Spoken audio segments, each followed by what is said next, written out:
ঘুমাইছে কড়াইটা ঘুরে দিয়ে হোক বন্ধু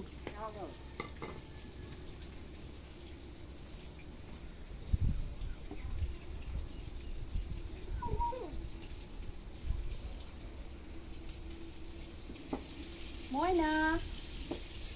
ঈদ মোবারক বলছো সবার সাথে সাথে আমাদেরও ঈদ মোবারক বলো একদিনে শুনলে ও কিছুই শিখতে পারবে না আর কি ভালো কোন দেবী এই ও খাওয়াই না তাই হুম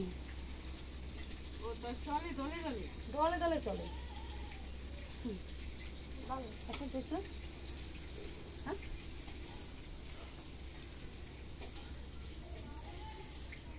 মেয়েছে বাস ঠিক আছে